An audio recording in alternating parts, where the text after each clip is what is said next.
അങ്ങനെ ഫൈനലി നമ്മൾ വീട്ടിലോട്ട് പോവാണ് ഓണത്തിനായിട്ട്. അപ്പം ഞാൻ സ്റ്റേഷനിലോട്ട് പോവാണ്. വൈകിട്ടാണ് എനിക്ക് ട്രെയിൻ വന്നിട്ടുള്ളത്. പക്ഷേ ഒരു ട്വിസ്റ്റ് എന്തെന്ന് വെച്ചിട്ടുണ്ടെങ്കിൽ മാംഗ്ലൂർ ജംഗ്ഷനിൽ നിന്നാണ്. അവിടെ നിന്ന് 2 hours ലേറ്റാണ് ട്രെയിൻ. ഓൾറെഡി അത് 2 hours ലേറ്റായിട്ടാണ് വരുന്നത്.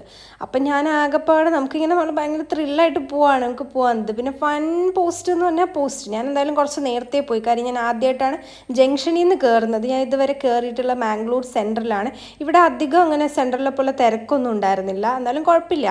അങ്ങനെ അറ്റ് ലാസ്റ്റ് ഈ ട്രെയിൻ വന്നിട്ട് അടുത്ത ട്വിസ്റ്റ് എന്ന് പറഞ്ഞാൽ 3 hours അവിടെ വീണ്ടും പിടിച്ചിട്ടിട്ടുണ്ടായിരുന്നു.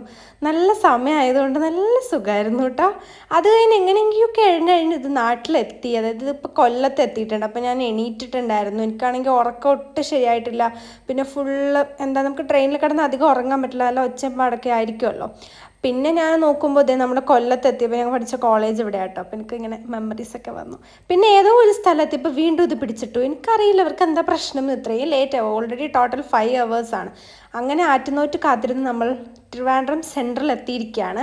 നമുക്കിനി ഇവിടെ നിന്ന് ബസ് കയറിയിട്ട് വേണം വീട്ടിലോട്ട് പോകാൻ. ഇപ്പം തന്നെ ഏകദേശം ഒരു 11 മണിയായി. രാവിലെ 6 മണിക്ക് എത്താനുള്ള ട്രെയിനാണ് 11 മണിക്ക് എത്തിയിട്ടുള്ളത്. പിന്നെ നമ്മൾ ബസ്സൊക്കെ പിടിച്ചിട്ട് പോവാണ്. അപ്പം അത്യാവശ്യം നല്ല തിരക്കുണ്ടായിരുന്നു കേട്ടോ. ഓണത്തിൻ്റെ ആ ഒരു തിരക്കൊക്കെ ഭയങ്കരമായിട്ടുണ്ടായിരുന്നു. അപ്പോൾ നല്ല രീതിക്ക് തിരക്കും കാര്യങ്ങളൊക്കെ ആയിരുന്നു. എന്നിട്ട് നമ്മൾ നേരെ ഒരു ഓട്ടോ പിടിച്ച് വീട്ടിലോട്ട് പോയി.